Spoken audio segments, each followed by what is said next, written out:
It is true. Progressive and Democrats have a story to tell. Please listen to what President Obama said and these two pundits have to say, because it is important that this message gets across to Americans before they make a grave mistake and put folks into office who would do nothing than destroy their personal economies. Check this out, and then we'll take it on the other side.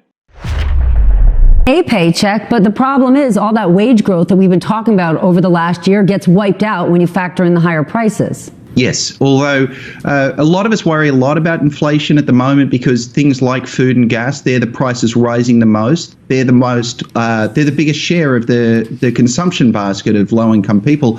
On the flip side, to the extent that we're seeing wage growth, it's actually been stronger among low-income people. So perhaps real wages after inflation are actually rising for those folks, even if they're not rising for folks higher up in the income distribution.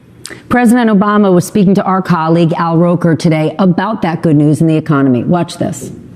Inflation is a real issue.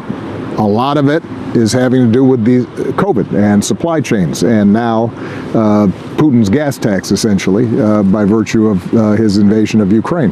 But the underlying economy, there's a good story to tell. Democrats have to go out there and tell the story. Ultimately, the voters decide on this thing. Mark, this is what you do. You craft these stories. And how do you talk about those good things? Because what they've done is help the rich, right? For people who have white collar jobs, people who own their homes, people who invest in the stock market, they've saved a lot, they've made a lot. But for those living paycheck to paycheck, things only got worse. How do you tell that good story?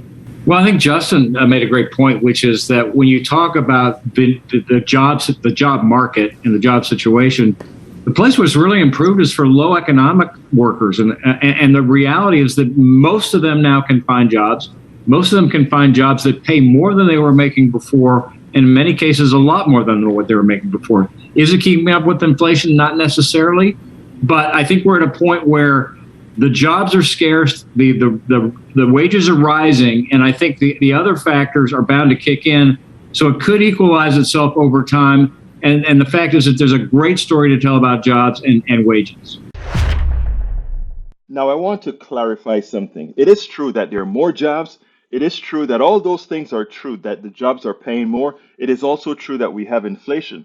But there's an additional message that Democrats have to put out there. They have to put out there that the corporatocracy are raising prices not because their cost has increased, but because they know the American population has more money, both from the stimulus and from the required higher wages that they're demanding. So in effect, what they're doing is taking back what was given to those who needed themselves growth. So the other piece that the Democrats and progressives need to do is appropriately identify who the villain is or who the villains are. And that is corporations right now.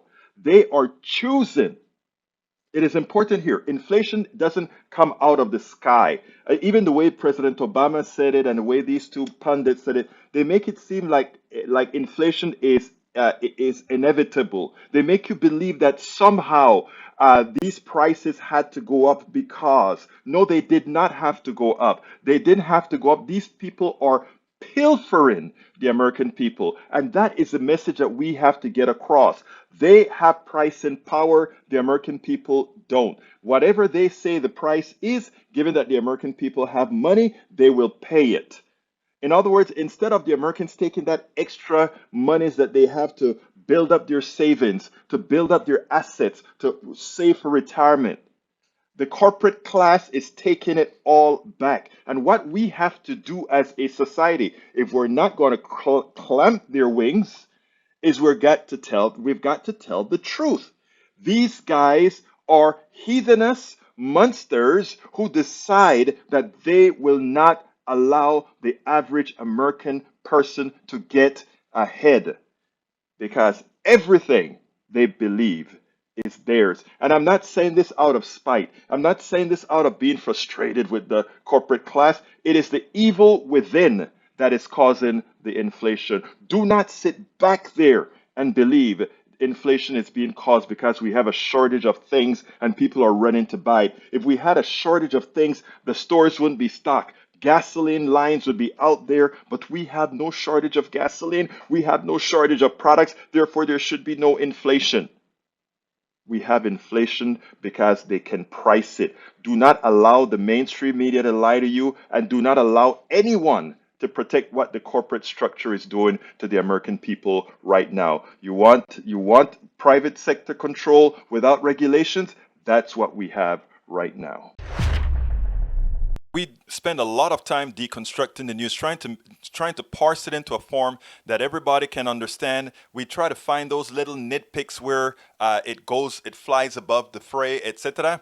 If you really like these videos that we do, I want to ask a big favor. Please go ahead. Number one, subscribe to our channel, and number two, please join if you can. Thank you so kindly for watching. Keep watching. Please remember to share. We must populate the entire internet with our progressive message, a message that we know is what most Americans say that they want. So help us, please join.